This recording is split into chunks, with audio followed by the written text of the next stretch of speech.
Red Sox first baseman Triston Casas' name has come up in trade talks. Should Boston really entertain moving their young, slugging first baseman? We'll discuss. Welcome back to another episode of the Obstructed View Baseball Podcast, presented by Beyond the Monster. I'm your host, Chris Henrik. Once again, joined by Kevin. We're going to talk, should the Red Sox trade Triston Casas this offseason? And if so, what could a Casas trade look like? Who could they bring in? Why should they trade him? And I know people are automatically going to start to get infuriated inside because the idea of trading Triston Casas really did ignite social media, Red Sox social media particularly, and kind of ruffled some feathers. We'll talk about that in a second. But first, head on over to beyondthemonster.substack.com and check out all of our latest content that drops. Hit that subscribe button. It's currently free. All we need is your email. You'll get every article that drops right into your mailbox. Also, you have access to Ed Hand's free agent tracker. 170 people right now, players are listed. It'll go as high as 300. It will be updated on a regular basis as players drop into free agency. We're also going to do some Ed Hand free agent audio. We're going to talk about some of the players, go a little bit deeper, some future episodes coming out. Also, head on over to Spotify, Apple Podcasts, wherever you get your shows. And again, hit that subscribe button. You get all of our latest episodes, including To the Show We Go. Brand new episodes are going to be dropping daily. Player interviews with Red Sox prospects, people within the media, people outside baseball. We have a lot of shows that are lined up right now with players outside of the Sox org. Really excited for those. Don't want to name drop it just yet, but the Roman Anthony was the best prospect in baseball last year. He was on our show. We're going to have another player who is in like the top 5 that'll be on that show coming up. So we'll get into it. Triston Casas is going to be a name that's going to come up from time to time. There are going to be fans that are going to be in the camp of, nope, we need to keep him. He's a young bat. Why would you trade him? There are going to be others that are going to say, nope, Triston Casas has been inconsistent. He's not been healthy the last couple of seasons, including last year. We need to move him, utilize his value, and get a starter that can help the rotation. First question. Should the Red Sox trade Triston Casas this winter? I don't have an answer for it, and I know that's a terrible take, but my answer is you only trade, like, there's a chain reaction of like, all right, if you're committing to trading Triston Casas, which again, we've said in prior episodes, fine with. I'm okay with trading anyone because we need to bolster multiple areas amongst this team. Like, so if Casas is one, great. But if you're going to do it, you have to commit to, okay, we're most likely moving Devers from third to first. We're most likely signing someone in the offseason that plays third base, that's won a World Series before, by the name of Alex Bregman. So I would be all for Alex Bregman playing for the Boston Red Sox, but I'll let you continue on. Yeah, I think this is what you have to do. Like, you don't just trade Triston Casas and then be like, well, all right, so we'll find a first baseman. No. Like, make it so you're almost trading Triston Casas for Alex Bregman. Make it almost like that where, all right, Devers goes to first, Bregman's playing third. We got a pitcher or two back in return for Casas. Now we're ready to roll. Like, that's how you do it. If you don't, like, if you're committed to Devers at third, Casas stays at first, and Casas stays. So pick the direction, pick the idea of what you want to do. I really go back and forth on it, like we've said in other episodes of, I don't know. I don't know, because when the guy is healthy, he's legit. He's a legit power bat that can help you. The key word's when. He's an interesting personality. I think that can teeter fans either way on him as well. part of me, I'm probably, if I had to give a percentage, I'm 60-40 on trading him, because an area where I think he would really fit in has a ton of pitching that we could use in return. I think Casas would be a great fit in Seattle. I think he just fits what Seattle is, and he'd thrive there. He'd have a great career out there, and we would come back with whoever their top pitching that the Sox scouts identify is. If it's a guy in the front of the rotation, if it's prospects, fine. But I think it's going to be if you do it, it would be a Seattle-esque type team where you're getting a front of the end rotation. I wouldn't be shocked if it's a Casas, Abreu, and then some for their ace out there. For the number one pitching prospect that has team control. Yeah. So, first off, the Mariners, I mean, to me, there's only a handful of teams that I would entertain moving him. And here's the deal. So I am not, I'm torn, because I'm not going to say the Red Sox should, I'm not going to say the Red Sox shouldn't. I guess what I'll do is I'll give you different scenarios of things, and I'll let the people who are listening kind of decide. Hell with it. You know what? I think if the Red Sox get a really good deal and they can get one of the top arms from the Seattle Mariners, I think you have to seriously entertain that. I think you do. The Mariners last season allowed the fewest runs in the league. They allowed just 607 runs, and their starting pitching ERA was a 3.38. So if you can get any one of those guys from that rotation to help anchor down your rotation that exceeded expectations, with a guy like Tanner Houck that looked really good, Brian Bayo made some steps forward. There was times where he was, inconsistencies, but that's what happens with a young arm. Cutter Crawford threw 32 starts or whatever it was. He looked really good at the beginning of the season, and then he ran out of gas. But, if you can get one of those guys, I think you have to entertain that. The Mariners lack a middle of the order bat like a Triston Casas. You put a Casas and a J-Rod together, you're cooking out in Seattle. Jerry Dipoto is someone who is willing to trade. He'll make big, bold moves, and I think that I think there could be a match there if you can get one of those guys. To me, I prefer George Kirby. I don't necessarily think that the Mariners are going to trade George Kirby, but I like Bryce Miller too. I know that people might say, well, why don't we just go get Luis Castillo? Okay, I'd rather go with some of those guys that I mentioned. I just don't think they're going to trade Logan Gilbert. And Brian Woo's not enough. So to me, it has to be Kirby or a Bryce Miller to even want to entertain that conversation for a guy like Triston Casas. Now, a team like the Cincinnati Reds intrigues me. And the reason why the Reds intrigue me is they are loaded with young talent all across their roster. Could you grab one of their young arms, guys in the mid-20s? You got a guy like Andrew Abbott, Nick Lodolo, you got Graham Ashcroft, you got Brandon Williamson. You still got guys in your system, like a Chase Burns or a Chase Petty. Could they go out and get one of those arms and a guy like, I don't know,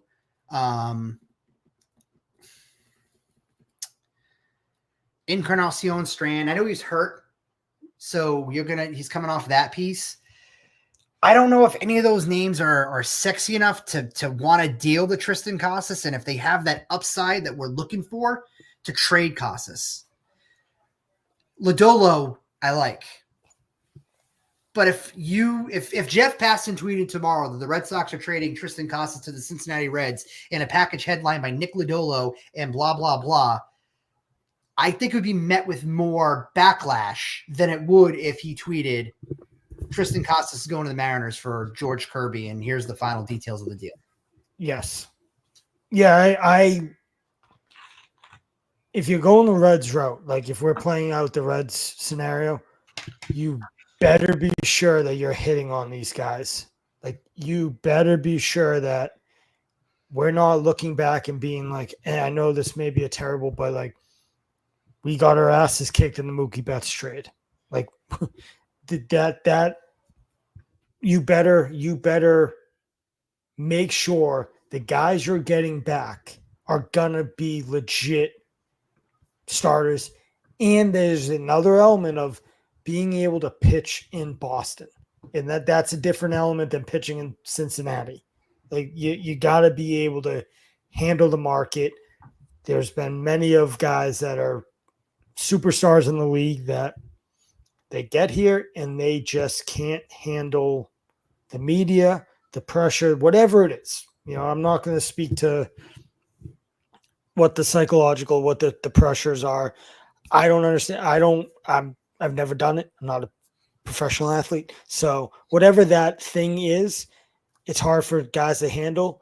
But if you're telling me you're going to trade Triston Casas to the Reds for their young guys, you better hit on their young guys. You better identify that, yes, this guy is going to come in next year, 2 years, whatever it is, and he's going to be the number one, the number two of our staff. That's why we make the move. If you can, as close to guarantee can be with prospects, fine. But I would rather, like you said, I'd rather see Seattle than Cincinnati. To me, it feels like a team like Seattle is not going to – I don't think that they're going to trade from that mix. I just don't think it's going to happen. So it's almost like you're going to have to – if you're going to trade Casas, you're going to have to settle. And I use that not in the derogatory meaning of like, oh, you're settling. You're going to have to settle on guys who are in the high minors, who have tremendous upside, who are going to be able to help your team either later this year or next. Maybe, team like Pittsburgh, I don't think you're getting Jared Jones. Like I would do that. I would be completely cool with Jared Jones, right? Bubba Chandler is another guy that I like a lot too. But they have other guys in the high minors, Braxton Ashcroft, Thomas Harrington, Mike Burrows, Anthony Solimento. If you're not familiar, people are listening, if you're not familiar with those players, just MLB Pipeline. Baseball America, I actually prefer over Pipeline, but whatever. You have to pay for Baseball America. But you kind of get a little bit of readout of some of those players. If you get like two of those guys, I don't know, maybe you consider it. If you can get Jared Jones, I would have a really hard time saying no to that, especially if I knew that I could get Bregman, and then you just say, Rafi, this is what's going to happen. You're playing first. Yeah. And I think this is the Red Sox fan-esque type coming out of me of like, oh man, I don't know. I don't know if I want, like, maybe I'm overvaluing Casas. Whereas I really do think he can bring back a George Kirby. Like, I really do think that that's what this guy projects out to be. So maybe that is me just overvaluing it, but this is why I'm torn, is because I'm not like, this team needs to get better. They need to be in contention. Everyone's on the market. Everyone, like, no one's untouchable. And that includes if someone's willing to eat the money of Devers, eat whatever, fine. Like, yes, great. I get it. Just do something that's going to get this team back into the postseason and be a legit postseason team, not get in and get your ass kicked in 3 games and then you're out. Like, all right, we might win a round or two here, and then 2 years from now, we're going to be really knocking at the door for the World Series. But I don't know. I think if you're telling me it's Cincinnati, or Cincinnati-esque type teams, I go 60-40 keeping them. Yeah, I think it just, again, I think it just really looks like, again, what's that return look like? I have some concerns from a health standpoint. I'm not saying that he is injury prone. But if we're gonna, if people are gonna say that Marcelo Meyer is injury prone because he has a lot of different ailments, then I think you might be able to also make that argument as well. Speaking out of both sides of my mouth, but he was called up in 2022. He played in, cup of coffee. Then he went and played winter ball, and he left winter ball because his knee was banged up. Then last 2023, he went on the IL for right shoulder inflammation. Then this year, he I'm sorry, he also in 2023, October of 2023, he went on the IL with a left rib strain. And then he had the same injury in 2024, missed a chunk of time, came back. He's been banged up. So the potential for him being a 285, 30 homer, 100 RBI guy is there, but we haven't seen it. So, we just haven't seen it. And at some point, do you want to roll the dice and gamble that for the pitching? And that's where I think the Red Sox are going to have to ultimately really figure out what's what. My thing, though, and this what kind of took me off guard. So Rosenthal wrote that the Red Sox and the Mariners and all that other stuff could be a fit. But then when the season ended, it was, I don't know, early-ish October. Julian McWilliams from the Boston Globe did a piece on Triston Casas. This came out on October 11th. And it was basically, talked about the development, talked about the season, talked about his injury. And then he started to talk about, could he be moved? And I'm sure he's probably reacting to the Rosenthal argument and article. But I took a step back. I was like, wait a minute. So the Red Sox were really upset that Triston Casas was really yapping about his injury when he was back in Worcester when he was on the IL. He was in the doghouse. Alex Cora wasn't happy because he was too much talking to the media. That kind of settled itself. And now the season's over and he's talking to the media again. Now he's talking to the media about potentially not being here. And if I'm Breslow and I'm the Red Sox, I'm like, dude, just stop talking. Stop talking. My question, though, is did the comments that Triston Casas made, again, go to the Boston Globe if you have it. Great article by Julian McWilliams. Is that Triston Casas talking, or is that someone else, like his agent, who has a pulse of the market, has a pulse of the chatter around the league? Maybe the Red Sox have been exploring a Triston Casas deal for a little while. His agent connected, hears things here or there, and says, Triston, go float it out there. Hell with it. They're looking to move you, so talk about your feelings on it. Let them know that you know. It's just me. This is like my Felger-esque moment here of trying to stir up the controversy and whatever. But it's a different angle, and it's a different thing that makes me wonder, why is he talking about it? Why is he openly talking about it? Is he hoping that Breslow's going to feel bad and not move him? I mean, Breslow has no soul. He's a robot. So, I'm just wondering, why are you talking about it? I think the short answer is this generation can't help themselves. I'm going to call it the Twitter generation, the social media generation. They can't help themselves. And you saw it when he was hurt. He was doing player interviews and with the Nesson crew, and so he can't help but talk. And I get it, it's a personality. I know some people freaked out over it. Yeah, it's a little weird. It's a little quirky. It's a little I don't know. But I just think, I think there's a lot there. I think you're right in the sense of he probably did float that out of hey, I know. But at the same time, if ownership is going to take that as a deciding factor of, well, we feel bad, so we're not going to trade him, or, well, he keeps speaking out, so we're going to trade him.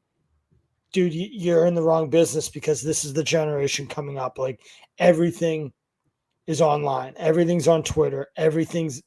You hear NBA, NFL, MLB guys finding out they got traded through Twitter instead of through their agent or through the owners. Like that's the new wave. So if Breslow is going to sit there and be the robot that he is, and I agree, that's who he is, and that's what this organization has come to now, and be like, well, we hurt his feelings, so we're not going to trade him. Or, dude, just get out now because you're going down a slippery slope here. All these guys coming up, that's how they were born and raised. They were all born with iPhones, and so I don't read into any of that. I don't read into his comments. I think every athlete sees what's out there. Every athlete sees what's being said, whether they say it or not. It's almost impossible to. And let me jump in. I think, Triston Casas sees a lot of what people put out on social media. From just the random comments that some fans make to obviously the bigger part of the media, and even like some of us, he sees that.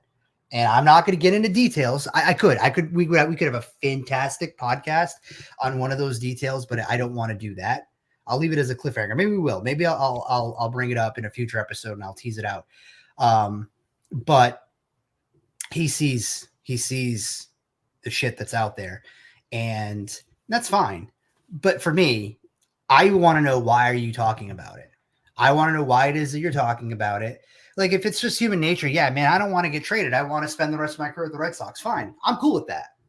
I'm also cool with him being the personality. I think you need some of that, especially in Boston. I have no issue with that piece. However, the team needed you back.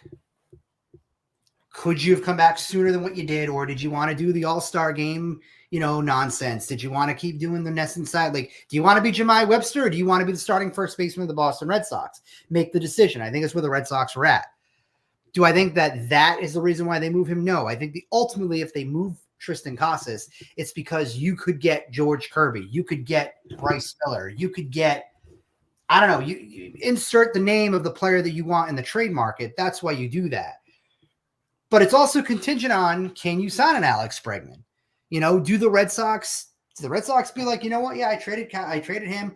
I'm not interested in Bregman because I'm going to keep Devers at first base.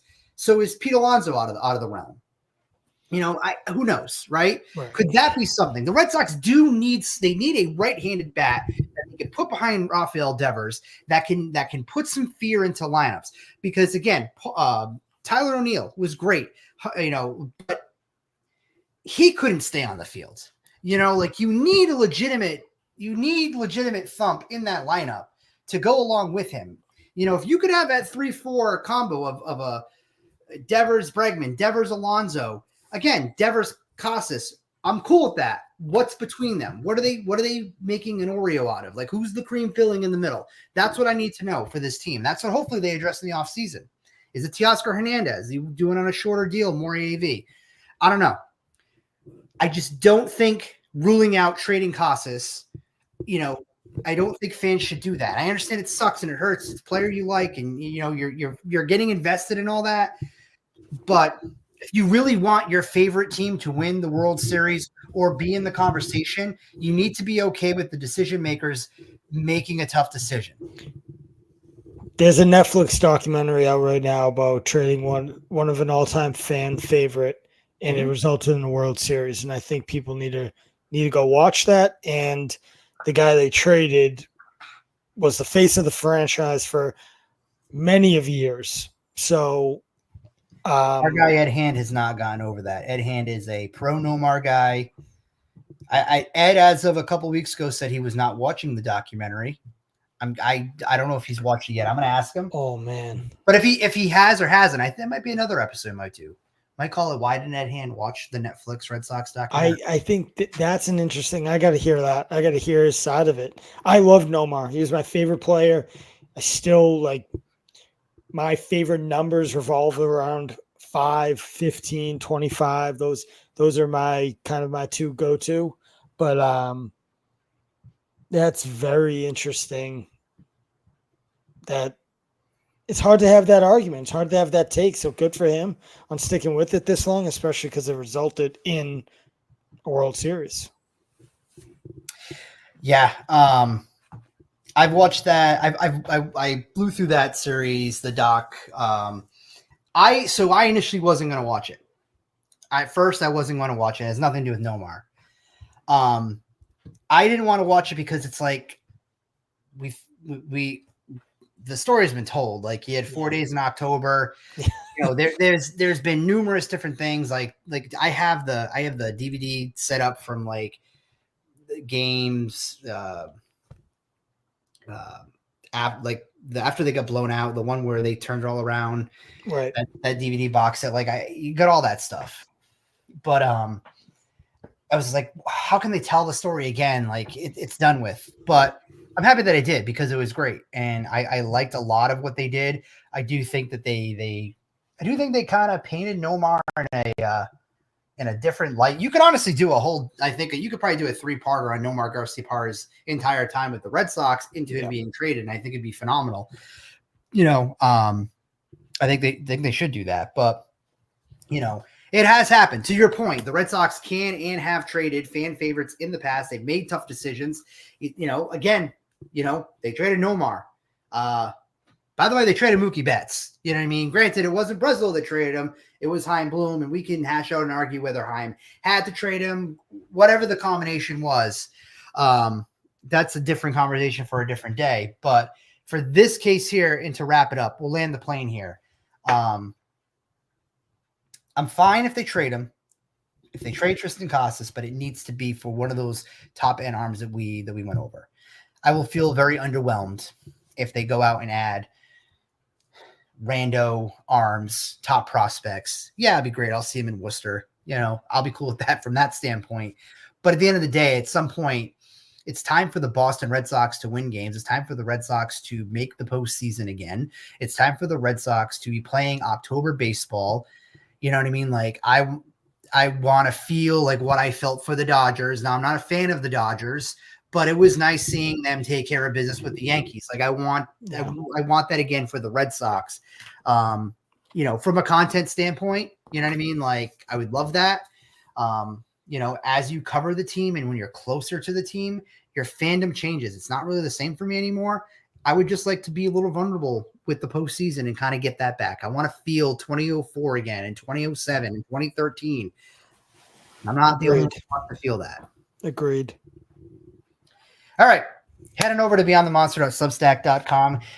Subscribe to all of our free content. All we need is your email. All you got to do, email, subscribe. You'll get all of our content in your email box when a brand new article drops.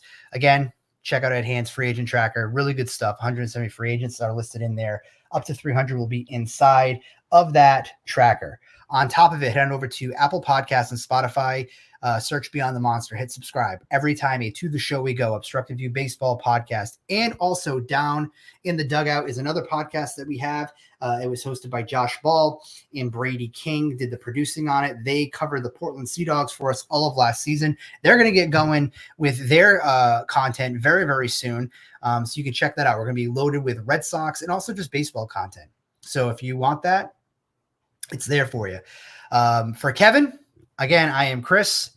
Just think about it. Think about maybe the Red Sox trading Triston Casas, but trading him and you're getting the right legitimate pieces. But also there's an argument to be had into keeping them.